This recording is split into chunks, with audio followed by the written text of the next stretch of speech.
Social मीडियावरती ज्या पद्धतीनं महबूब शेख मुकादमांची बाजू घेऊन सोशल मीडियावर बोलायला लागले, त्यावेळेस ज्या मुकादमांनी मराठवाड्यातल्या मुकादमांनी पैसे बुडवलेत आणि त्यांच्याकडून त्रस्त असलेल्या व्यक्तीने आमच्याशी संपर्क केला, पत्रकारांशी संपर्क केला की मला त्या भागातून फसवणूक झाली आणि त्यावेळेस तिथले जे महबूब शेख सारखे जे पुढारी आहेत त्यांनी त्या मुकादमांना पाठीशी घातलं आणि आमची फसवणूक झाली.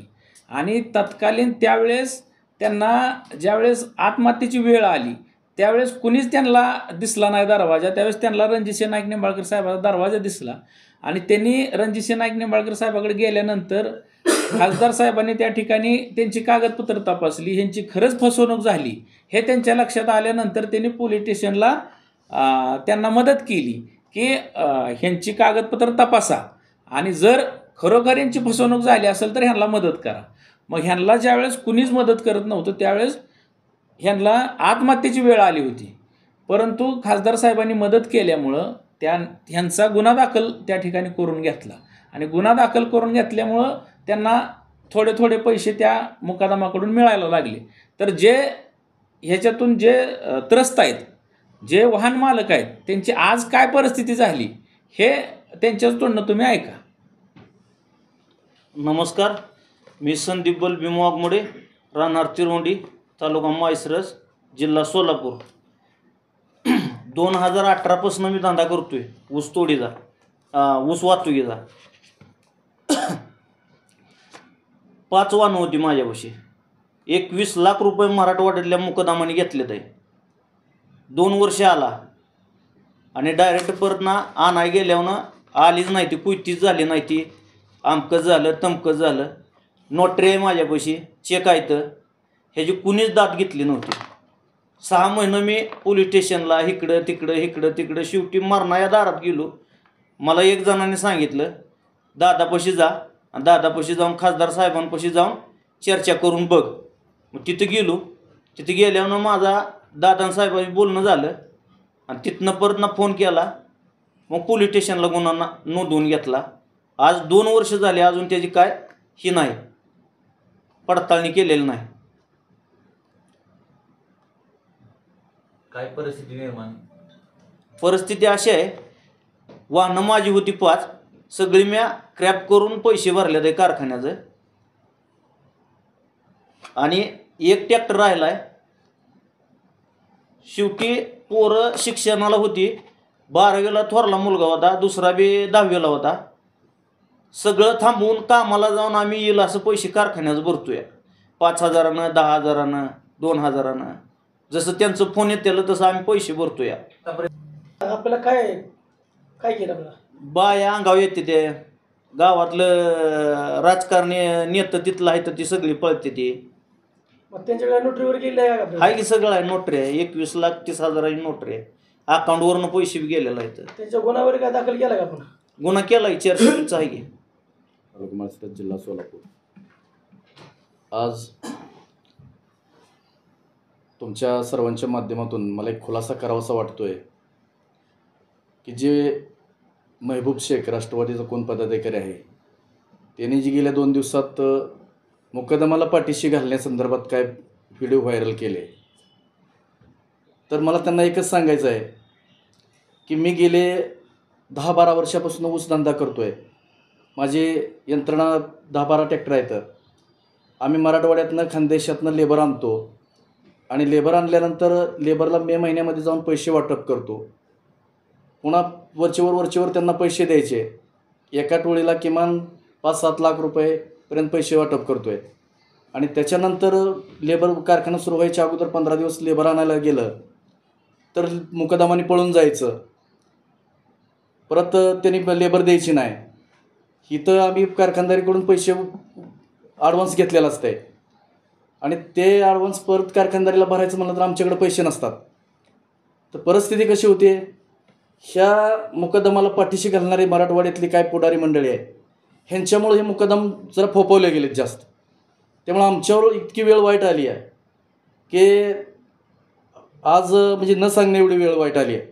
आम्ही 2022 साली मी स्वतः माझे मराठवाड्यातल्या मुकदमानी, माझ्याकडे नोटऱ्या पण आहेत त्याच्या, ह्या सगळ्या एवढ्या नोटरी आहेत माझ्याकडं की बाबा हे सगळ्यांच्या प्रत्येक मुकदमाच्या नोटऱ्या करून घेतल्यात. आणि ह्या मुकदमाने मला जवळजवळ 30-40 लाख रुपयाला फसवले. पैसे वसूल करायला गेले असता त्यांनी त्यांच्या बाया पुढं करायची, वेगळेच आरोप करायचे, नाही तर तिथल्या दुसऱ्या कुठल्या तरी गावगुंडाला पुढं करायचं, त्याने आम्हाला तिथनं हुसकावून लावायचं. आणि ह्या लोकांना पाठीशी महबूब शेखसारखी लोक घालतात. त्याच्यामुळं मुकदम जास्त अंग फुगवून राहिले ते. त्यामुळे इकडचा व्यवसाय करणारी पूर्ण अडचणीत आलीत सगळी. हे असं जर गेलं तर उद्या कारखानदारीसुद्धा म्हणजे ऊसतोड बंद होईल व वाहतूकदार बंद पडतील.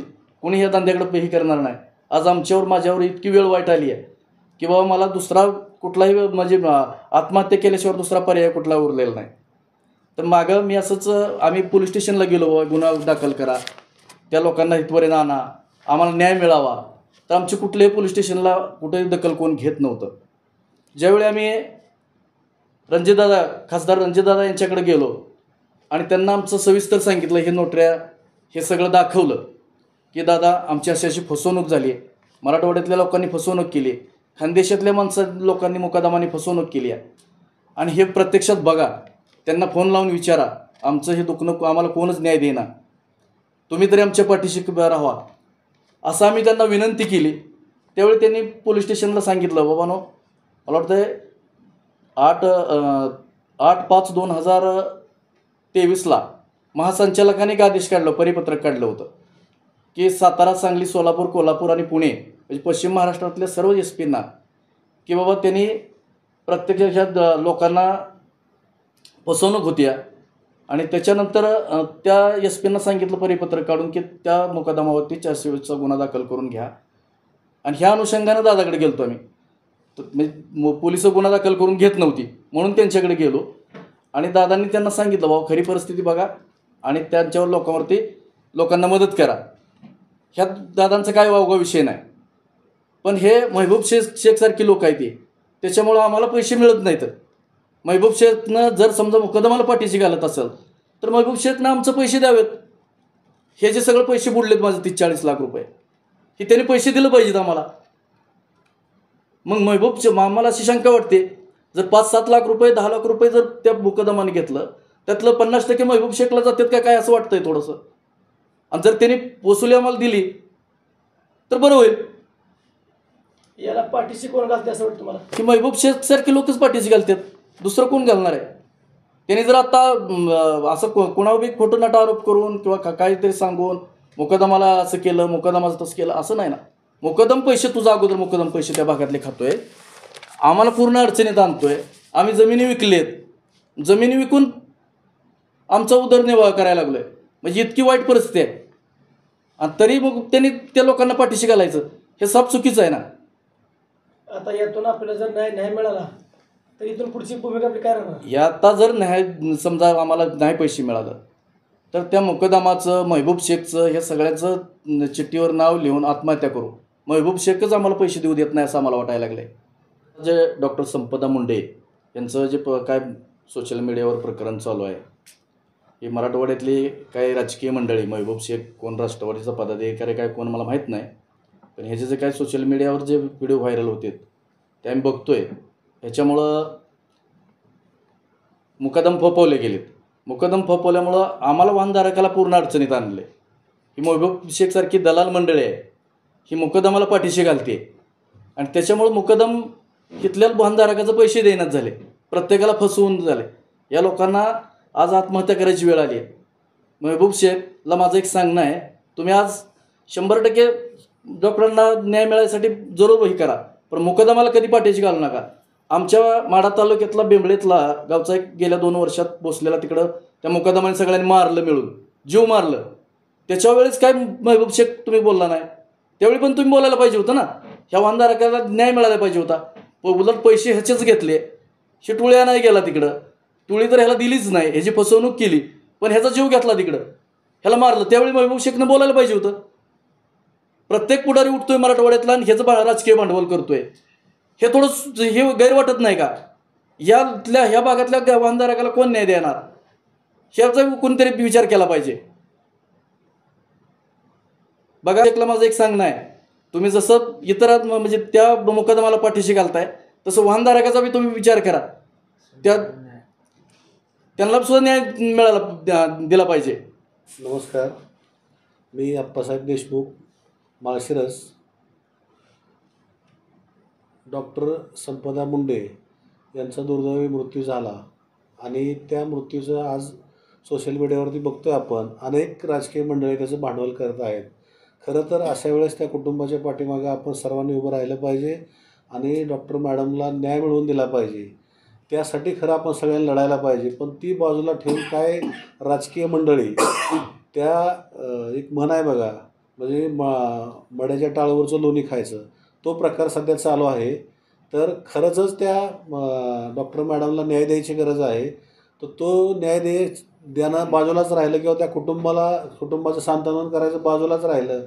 पण रणजितसिंह नाईक निंबाळकर सारख्या माणसाच्या अंगावरती शिंतोडे उडवणे, त्यांची बदनामी करणे आणि त्यांच्याकडून जी काय घडलं नाही अशासुद्धा गोष्टी त्यांच्या नावाने सोशल मीडियावरती बदनामीकारक पोस्ट करणं किंवा व्हिडिओ करणं ही फार चुकीची गोष्ट आहे.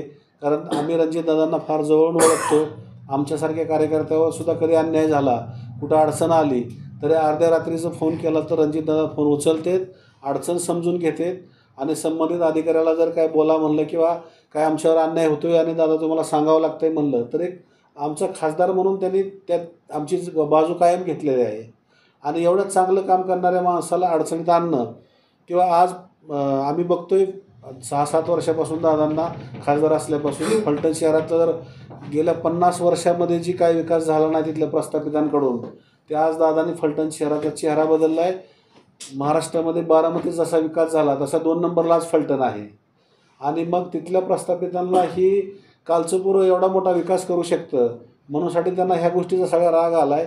आणि ह्या लोकांनी महबूब शेख सारख्या माणसाला आतनं, मला तर असं वाटतं की आतनं त्याला काहीतरी मानधन ठरवलं असेल आणि दादांच्या विरोधात बोलायला लावलं असेल असंच वाटत आहे. कारण घटना घडली कुठली आणि महबूब शेख बोलतोय कुठल्या विषयावरती. त्या डॉक्टर संपदा मुंडेंच्या मृत्यूच्या ह्याच्यामध्ये खरंच त्या मृत्यूच्या पाठीमागं कोण आरोपी असतील, कोणाचा हात असेल, त्यांना 100% शिक्षा झाली पाहिजे. आणि ह्या आपल्या महाराष्ट्राच्या मुख्यमंत्र्यांना आणि गृहमंत्र्यांना आम्ही विनंती करतो, फडणवीस साहेबांना, की खरंच त्याचा सखोल तपास करून त्यांना जास्तीत जास्त कशी कडक शिक्षा होईल, फाशी शिक्षेपर्यंत त्यांना नेलं तरी चालेल. कारण अशी घटना परत घडायला नको. पण त्या आडून असे महबूब शेख तयार नाही झाले पाहिजेत. कारण साखर कारखाने सगळ्यात जास्त पश्चिम महाराष्ट्रामध्ये आहेत. पश्चिम महाराष्ट्रामध्ये मूळ लोकांचा व्यवसाय आहे की शेती व्यवसाय, आणि शेतीला काहीतरी जोडधंदा केला पाहिजे. म्हणूनसाठी ही आमची लोकं सगळी ऊस व्यवसायाकडे वळतात. आणि मग वाहन घ्यायचं, टोळी ठरवायची, कारखान्याला वाहनाचे पेपर द्यायचे आणि तिथून कारखान्याकडनं पैसे उचलायचे आणि ती मुकदमाला द्यायचे. आणि मुकदमाला पैसे दिल्यानंतर ज्यावेळेस आपण टोळी आणायला जातो त्यावेळेस त्या गावामध्ये पहिलेच तिथल्या गावातल्या पुढऱ्यांनी गावगुंड तयार करून ठेवलेले असतात. आणि टोळी काढायच्या वेळेस ती लोकं पुढं येते ती, आणि आमचा वाहन मालक तिथं 4 दिवस 8 दिवस 10 दिवस मुक्कामी राहतो, तरी पण टोळ्या काढून दिल्या जात नाहीत तिथं. आणि अशा टोळ्या काढून घेऊन जायच्या वेळेस ती लोकं आमच्या वाहन मालकांवरती हल्ला करतात. त्याला कधी कधी त्याचं वाहन सोडून पळून यावं लागलं तिथून. असे अनेक घटना घडलेत. त्यामुळं ह्या वाहन धंदाही पूर्ण अडचणीत आला आहे आणि आमचा त्यामुळं शेतकरी अडचणीत आला आहे. आणि असंच चालू राहील तर कारखानदारीसुद्धा उद्या टिकणार नाही. त्यामुळं महबूब शेख सारख्या एजंटांनी ही धंदा बंद करावा आणि खरंच डॉक्टर संपदा मुंडेच्या कुटुंबाच्या मागे उभं राहण्याची गरज आहे, ती त्यांनी केलं पाहिजे.